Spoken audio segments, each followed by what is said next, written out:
क्या आप किसी ऐसे अस्पताल के बारे में जानते हैं जो ज़मीन पर बनी ही नहीं है और उसमें 87 लोग ड्यूटी भी कर रहे हैं और वेतन भी ले रहे हैं और तो और उनका ट्रांसफ़र भी हो रहा है? नहीं जानते हैं तो जान लीजिए।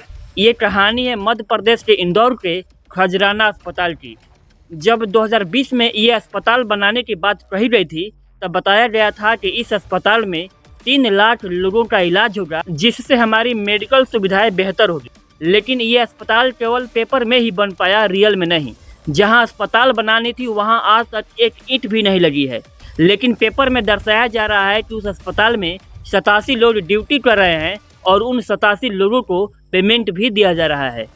अब ये फ्रॉड नहीं तो और क्या है। लेकिन सरकार का कहना है कि जिन 87 लोगों को पेमेंट दिया जा रहा है, उन 87 लोगों को किसी दूसरे अस्पताल में ट्रांसफ़र कर दिया गया है और वे वहाँ काम कर रहे हैं। चलिए ये हम मान भी लेते हैं, लेकिन फिर भी बड़ा सवाल ये है कि जो अस्पताल 2020 में ही बनने वाली थी और जिसमें 3 लाख लोगों का इलाज होने वाला था, वो अस्पताल आज तक बनी क्यों नहीं? इसका जवाब सरकार के पास नहीं है। खबर ये भी आ रही है कि जिस ज़मीन पर अस्पताल बनने वाला था, उस ज़मीन पर किसी बड़े माफिया ने कब्जा कर लिया है। लेकिन तब सवाल ये उठता है, क्या हमारी सरकार इतनी ज़्यादा कमज़ोर है कि किसी माफिया से ज़मीन लेने की भी क्षमता उसमें नहीं है?